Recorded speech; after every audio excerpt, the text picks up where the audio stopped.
సమైక్య ఏఐఎస్ఎఫ్ ఆధ్వర్యంలో ఈ నెల 20 నుండి 30 తారీఖు వరకు హాస్టల్ నిద్ర కార్యక్రమాలు సందర్శన కార్యక్రమం చేపట్టడం జరిగింది. మరి నిన్నటితో మా కార్యక్రమం అంతా ముగించుకోవడం కూడా జరుగుతూ ఉంది.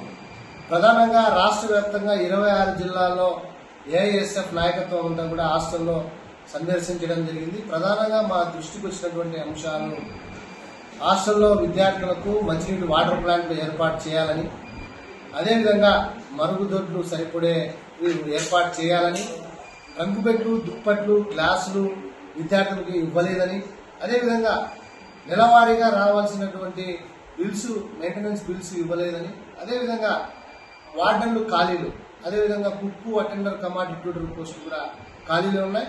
శిథిలా వ్యవస్థలో చాలా భవనాలు ఉన్నాయి. మేము సందర్శించిన సమయంలో విద్యార్థులకు మరి నిజంగా చాలా చోట్ల శిథిలా వ్యవస్థలో ఉన్న భవనాలు కుప్పకూలిపోయే పరిస్థితి చూడడం జరిగింది. అదేవిధంగా చిన్న బియ్యాన్ని కూడా అమలు చేయాలని చెప్పేసి విద్యార్థులు అడుగుతా ఉన్నారు. ఇటువంటి అంశాలన్నీ కూడా మేము ఒక నివేదిక తయారు చేసుకోవడం జరిగింది. ఈ నెల ఇదంతా చేసిన తర్వాత 6వ తారీఖు కలెక్టరేట్ దగ్గర పెద్ద ఎత్తున నిరసన కార్యక్రమం చేపట్టడం జరుగుతూ ఉంది. ఆ సందర్భంగానే సత్యసాయి జిల్లాలో ఉన్నటువంటి కలెక్టర్ పెద్ద ఎత్తున నిరసన కార్యక్రమాన్ని తెలియజేస్తా ఉన్నాం.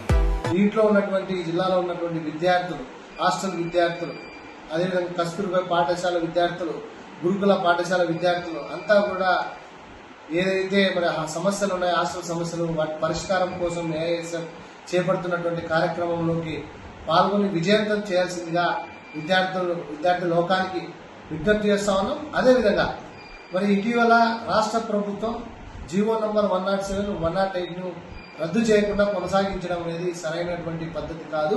గతంలో ప్రతిపక్షంలో ఉన్నప్పుడు, ఎన్డీఏ ప్రభుత్వం ప్రతిపక్షంలో ఉన్నప్పుడు ఈ 107, 108ను రద్దు చేస్తామని చెప్పారు.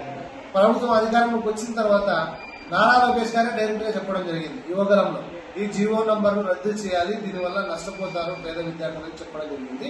అయినా సరే అధికారంలోకి వచ్చిన తర్వాత ఈ మెడికల్ కళాశాలకు సంబంధించినటువంటి విద్యార్థులకు ఏ సీట్లకు సంబంధించి 107, 108 జీవోను రద్దు చేయకుండా కొనసాగించడం అనేది సరైనది కాదు. దీనివల్ల పేద విద్యార్థులు, మధ్యతరగతి విద్యార్థులు, బీసీ, ఎస్సీ, ఎస్టీ, మైనార్టీ, ప్రతిభ కలిగినటువంటి విద్యార్థులు, మెడికల్ విద్యార్థులు ఇబ్బంది పడతారు. కాబట్టి వెంటనే ఈ 107, 108 రద్దు చేయాలి అని చెప్పేసి ప్రధానంగా మేము డిమాండ్ చేస్తా ఉన్నాం.